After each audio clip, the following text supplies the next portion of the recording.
Hello, my people of YouTube. I'm back. I'm not sick anymore, so that's a plus. Yeah, today's topic is going to be Chinese Pokemon cards. And the reason I wanted to make this video is just to kind of show my experience with getting Chinese Pokemon cards. I know a lot of people tend to gravitate towards them because it's hard to get an allocation or just any English set at the moment because of scalpers and whatnot. But now, like, Chinese boxes of Pokemon cards are also kind of suffering from the same thing. So they're going up in value. And I kind of just wanted to speak from experience why you shouldn't buy Pokemon cards. It was Chinese Pokemon cards. And it primarily comes to just you're not getting your money's worth. You're only going to get your money's worth if you just get the exclusive high-end cards that come in it. If you want to rip packs, you could get them. Yes, you can. But you're pretty much going to be at a loss unless you hit some of the big chase cards in each set. And for the majority of the part, any other secret rare or rendition of English rares, they're not going to be worth anything, and they're going to be hard to like just get rid of. So you're pretty much stuck with them. I've had this issue where I go to card shows a lot, and I offer like some decent Chinese Pokemon cards, and no one wants to take them, and that's primarily the problem.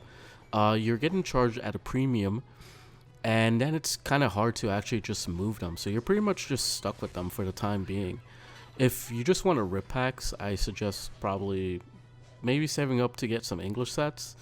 But if you really need to, then, buy them, but don't buy them at a premium because, like I said, they're very hard to just push in general unless you have, like, the big chase card, in which most cases, I'm pretty sure most of you would want to keep it or grade them and then flip them, whatever you want to do with them. But for the most part, if you're not getting the chase card, you're pretty much just stuck with a bulk of Chinese cards that are really sparkly and shiny. Don't get me wrong, they're pretty nice. But like I said, it's very hard to move them. It's very hard to like trade them in for English cards because most people aren't accepting Chinese cards. Some people won't even accept Japanese cards. So if you get like Japanese SRs, unless they're higher end, like 40 above, a lot of people aren't gonna be like purchasing your full arts that are worth less than $5. So you might be stuck with them for a little bit. I'm pretty sure you can like offload them on like Whatnot or online. I'm pretty sure there are people that are willing to pay for them. But for majority of my experience, like I've had a hard time pushing Japanese cards, and I actually just give them away, if anything, just to get rid of them because I prefer the English, and the English always like, I guess they're always worth something, just in case I want to trade up. I want to trade a few cards just to get a discount on a bigger card I want. But for the most part, yeah, I just wanted to get my thoughts out on this because I see a lot of people buying them for like $80 a little box set, and it's not really worth it. You're just kind of just buying into FOMO. You're just buying into the hype. Like I said, like it's not very wise to buy it. I would probably buy them around 45, 50 at most. But if you're buying them over like 60, I think you're just gonna take a loss. Unless, like I said, unless you're pulling the big chase cards.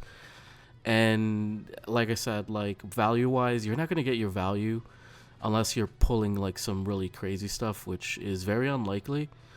Yeah, that's pretty much why I'm making this video. I mean, it is what it is.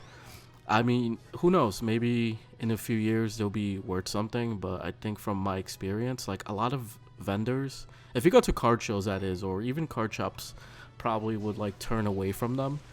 I've been turned away for Japanese cards and especially Chinese cards, like, so it is what it is. So I suggest just, if you're going to get Chinese cards, just get them at a reasonable rate. Don't spend anything over 60 on them because I don't think it's really worth it. And guaranteed, like if you were to go to like a card show or like an event where people are trading, a lot of people, you will realize a lot of people will not trade for them or give you anything for them because of just how malleable they are. I think that's the word. But yeah, that's pretty much it. That's kind of the topic I wanted to brush up on. I just wanted to like share my experience, uh, just dealing with those that specific language, I guess. And hopefully maybe this reaches some ears, and hopefully you guys could be wiser about where you spend your money at, because Pokemon cards are pretty expensive. It's pretty crazy actually. So hopefully in 2026 we will make better financial choices when it comes to our favorite TCGs. Let's not stop supporting them, but let's also not get fucked by, just buying into the hype. Just sometimes it's worth it to be patient. Just if you can, if you have access to getting them a little bit early, like reservation wise, just get them. You'll have them, and then you don't have to like fight tooth and nail to get like a booster box that was like once $45, like now $80. Vice versa, also with the English set. So just try to use the reservation.